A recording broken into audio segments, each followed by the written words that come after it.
Oh, hi, everybody. My name is Matt Storrs, and welcome to Mattsplaining. On today's episode, we have somebody who I'm very excited to talk to, who is an expert in something very mysterious. Expert, please introduce yourself and tell us what you're an expert in.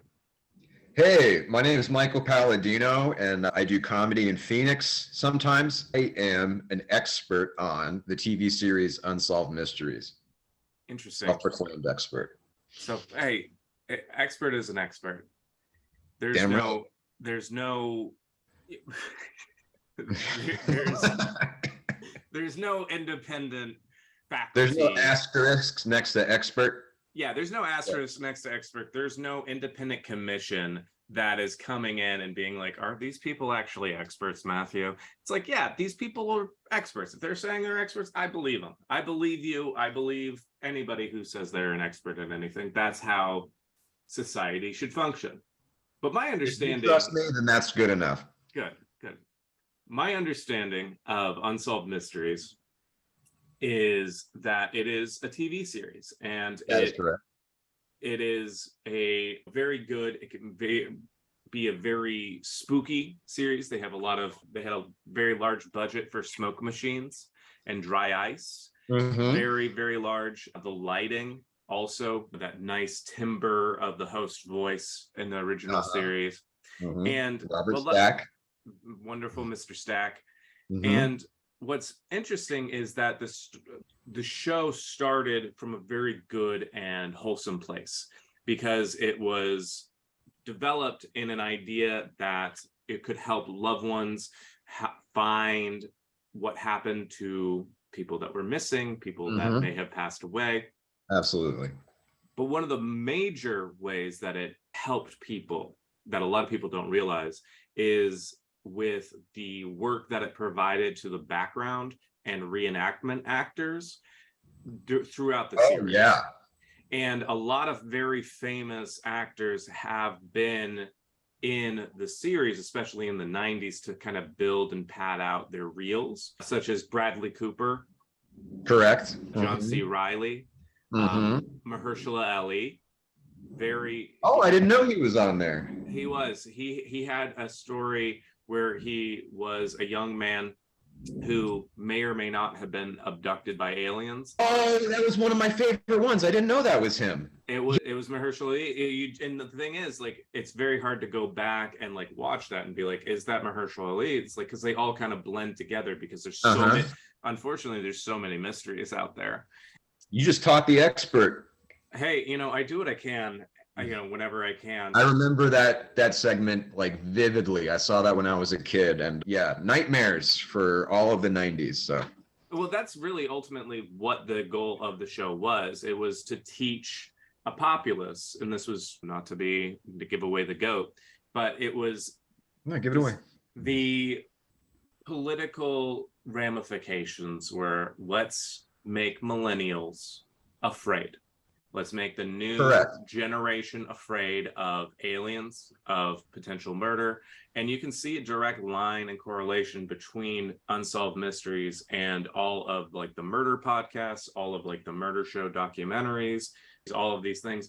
It all has its root in Unsolved Mysteries, and this fear and this insecurity that they developed in us in the late 80s, early 90s, and into the 2000s.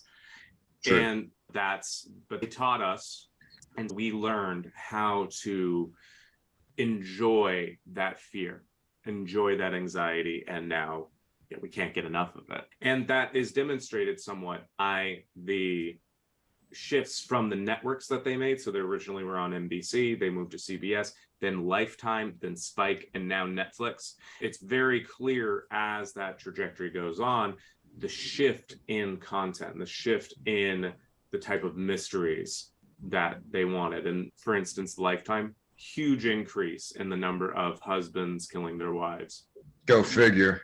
Yeah, huge number of like mysterious falls off cliffs. Then on Spike, it was way more, hey, this person may have been abducted by aliens. Hey, there was Where did this person's car go? You know, why? What kind of car was it? What kind of engine was in the car? What happened to this guy's sandwich? He knows that he made it and left it out on the counter.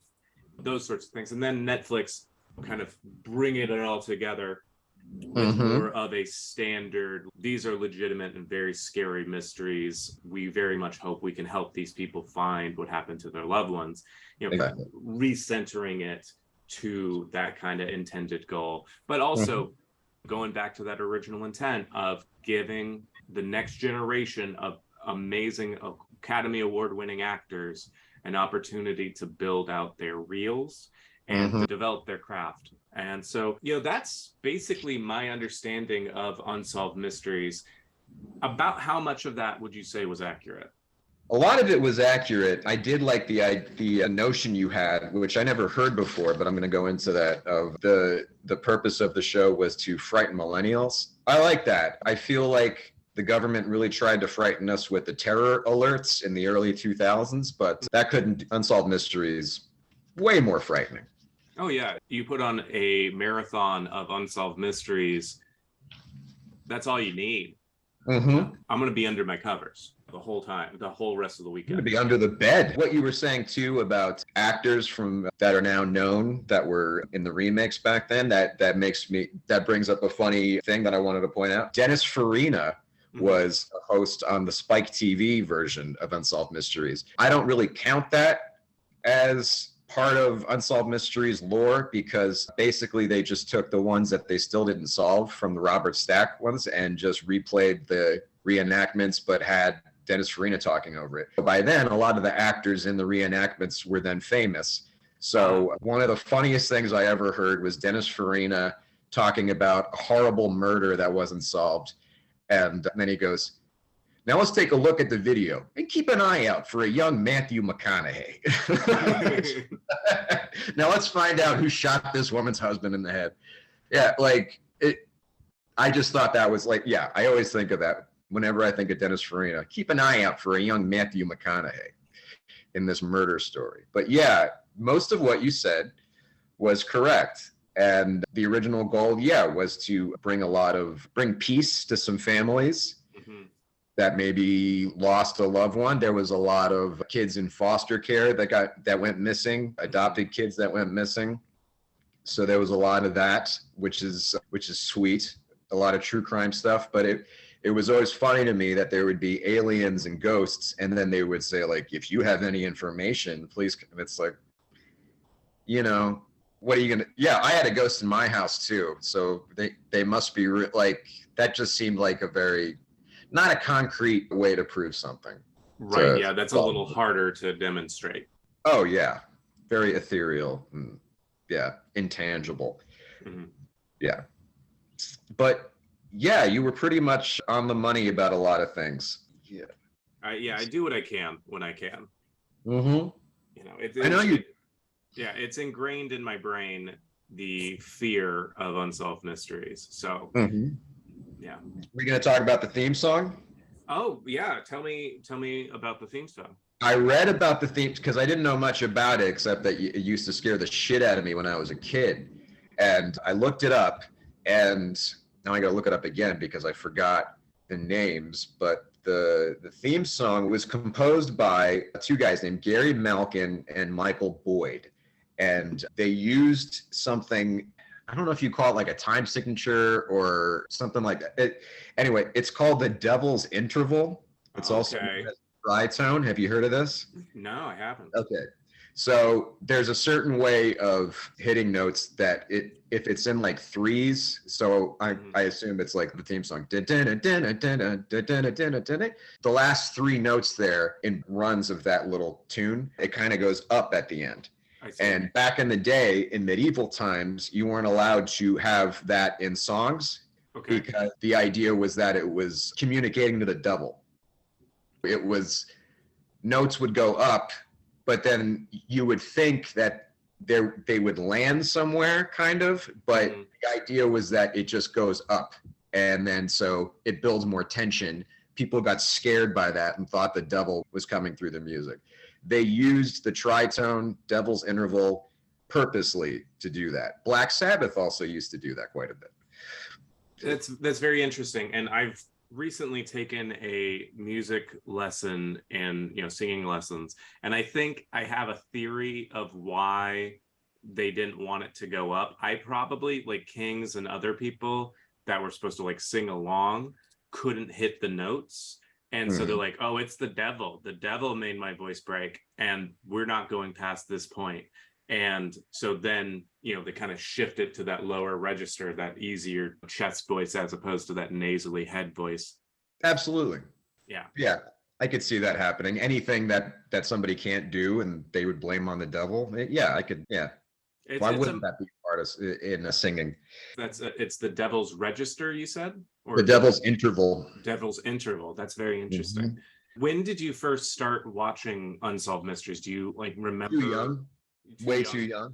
Yeah. I must have okay, so it started in 1987, which I was 3 years old then. That would have been too young even for me, but it was okay, so the first 3 hosts were Robert Stack, of course, Carl Malden, and Raymond Burr.